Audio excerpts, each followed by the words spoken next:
আসসালামু আলাইকুম। আমি আজকে আরেকটি নতুন রেসিপি নিয়ে চলে আসলাম। সেটা হচ্ছে শাহি গরম মশলা। আমি প্রথমে দেখিয়ে দিব আপনাদেরকে কতটুকু পরিমাণ নিয়েছি। প্রথমে আমি দারুচিনি দেখিয়ে দিলাম, এখন ধনিয়া দেখিয়ে দিলাম, এখন সাদা গোলমরিচ, জিরা, আস্ত জিরা,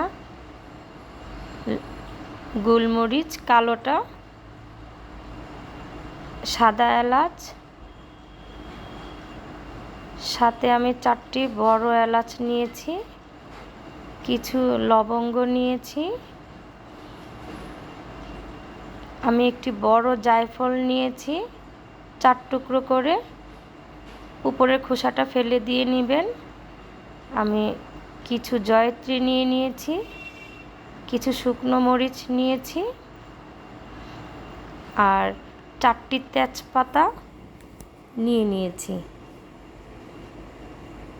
আপনাদের সুবিধার্থে আমি একটু এইভাবে দেখিয়ে দিলাম, যেন আপনারা বাসায় খুব ভালোভাবে গরম মশলাটা তৈরি করে নিতে পারেন। এখন আমি সবগুলো শুকনো উপকরণ আমি ফ্রাই প্যানে ঢেলে দিব।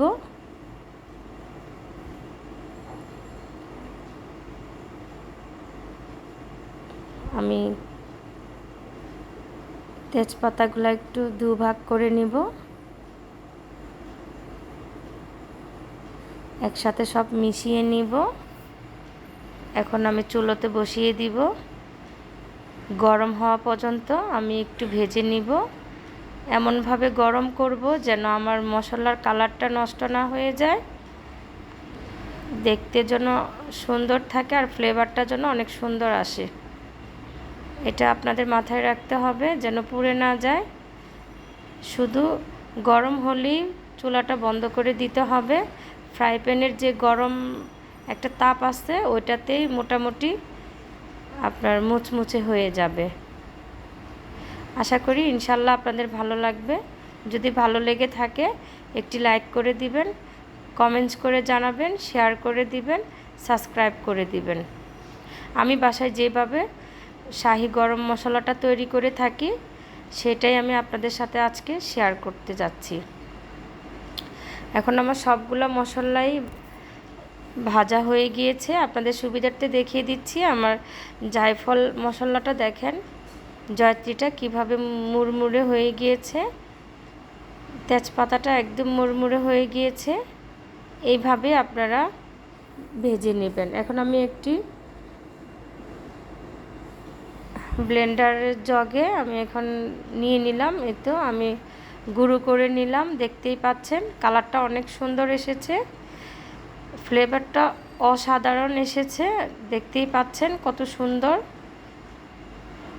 একদম গুঁড়ো গুঁড়ো হয়ে গিয়েছে, ঠিক প্যাকেটের মতো। আপনারা বাহিরের থেকে চড়া দামে না কিনে আপনারা বাসায় এভাবেই ফ্রেশ শাহি গরম মশলা তৈরি করে নিতে পারেন। অনেক দিন আমার চলে যাবে এই মশলাটা।